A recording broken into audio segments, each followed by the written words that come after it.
ओम नमः शिवाय। श्रावण मास महत्तम अध्याय 25। हरे कृष्णा, राधे राधे। श्रावण मास महत्तम के अध्याय 24 में भगवान शिव ने कृष्ण अवतार तथा राजा महासेन की कथा सुनाई थी। अब आज इस अध्याय में पिठोरी व्रत का वर्णन सुनेंगे। शुरू करते हैं। भगवान सदाशिव बोले, हे मुनि श्रेष्ठ, अब मैं उत्तम पिठोरी व्रत का वर्णन करूंगा। सभी संपदाओं को प्रदान करने वाला यह व्रत श्रावण मास की अमावस्या को होता है। जो यह घर है वह सभी वस्तु मात्र का अधिष्ठान है, इसलिए इसे पीठ कहा गया है और पूजन में वस्तु मात्र के समूह को आर कहते हैं। अतः हे मुनीश्वर, इस व्रत का नाम इसलिए पिठोर है। अब मैं इसकी विधि कहूंगा, सावधान होकर सुनिए। दीवार को ताम्रवर्ण, कृष्ण वर्ण अथवा श्वेत वर्ण धातु से पोतना चाहिए। अगर ताम्रवर्ण से पोता गया हो तो पीले रंग से, कृष्ण वर्ण से पोता गया हो तो श्वेत रंग से, और श्वेत वर्ण से पोता गया हो तो कृष्ण वर्ण से चित्र बनाने चाहिए। अथवा श्वेत पीत से, लाल से, काले या हरे वर्ण से चित्र बनाए। मध्य में पार्वती सहित शिव की मूर्ति अथवा शिवलिंग को बनाकर उसके चहुओर संसार की सभी चीजें अंकित करनी चाहिए। विस्तरीन दीवार पर संसार की अनेकों चीजों का चित्र बनाएं। चौसला सहित रसोई घर, 7 खजाने, देव मंदिर, औरतों के कमरे तथा अन्य भव्य वस्त्रों से उनको सुशोभित करें। दरवाजे 4 दीवारी वाले बनावे।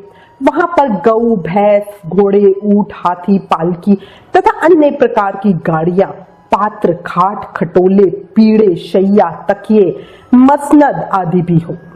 बिल्ली, मैना व भांति भांति के पशु, पक्षी, पुरुष व नारी के विविध प्रकार के गहने, बिछौने, गलीचे आदि भी हो। यहाँ यज्ञ हेतु सभी बर्तन, दंड, स्तंभ, मथने की 3 रस्सियां, मक्खन, दही, मट्ठा, तक्र, घित, तिल, तेल, अक्षत, अरहर, मक्का, जौ व अन्न भी हो। सिलबट्टा, चूल्हा, झाड़ू, सभी पुरुष व स्त्रियों के वस्त्र भी हो। मूसल, पंखा, चक्की, छत्र, चवर, जूता, खड़ऊ, दास दासी, नौकर चाकर, धनुष बाण, तोप, तलवार तथा अन्य अस्त्र भी हो। वहां पर त्रिशूल, मुदगर, परिघव, चक्र, कलम, दवात, दीपक, द्विष्ट, स्वादिष्ट पकवान और अन्य कई वस्तुएं भी वहां हो। उन सभी व अन्य वस्तुओं को दीवार पर छपवा कर उनकी 16 उपचारों से पूजा करनी चाहिए। पूजन में अनेक प्रकार के गंध, द्रव्य, पुष्प, धूप तथा चंदन अर्पित करें। ब्राह्मणों, बालकों तथा सौभाग्यवती स्त्रियों को भोजन कराएं। उसके बाद पार्वती सहित शिव से प्रार्थना करें, मेरा व्रत संपूर्ण हो।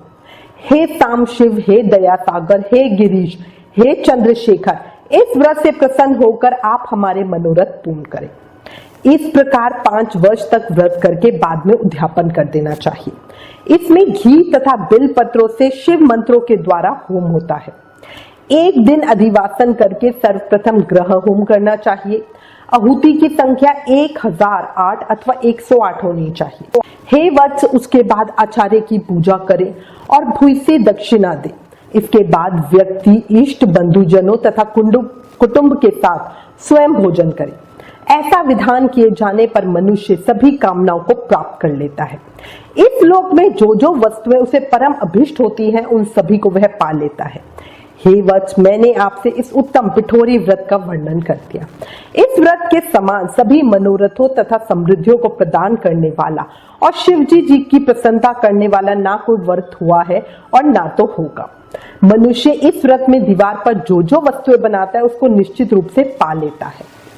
इस प्रकार श्री स्कंद पुराण के अंतर्गत ईश्वर सनत कुमार संवाद में श्रावण मास महत्तम में अमावस्या में पिठोरी व्रत कथन नामक 25वां अध्याय समाप्त हुआ। इस 25वें अध्याय के सुनने सुनाने से ऐश्वर्य वृद्धि और मनोकामना पूरी होती है। देखो, जीवन क्षणभंगुर है, अभी है अभी नहीं। कोरोना की इस महामारी ने बहुत से लोगों को हमसे छीन लिया, जिसमें से बहुत से लोगों ने सोचा था कि अगले साल से जाप शुरू करेंगे, व्रत करेंगे, पर उनका अगला साल आया ही नहीं। आप लोग भाग्यशाली हो जो सावन के इस पवित्र महीने में भगवान शिव के श्रीमुख से पावन कथा सुन पा रहे हो। अभी भी समय है, जीवन का सदुपयोग कर लो। ज्यादा से ज्यादा नाम जाप करो। कलयुग केवल नाम आधारा। प्रेम से, मन से, भाव से, हर सांस के साथ नाम जाप करते रहो। भगवान के पवित्र नामों के जयकारे लगाओ। ओम नमः शिवाय, हर हर महादेव, जय लक्ष्मी नारायण भगवान की जय।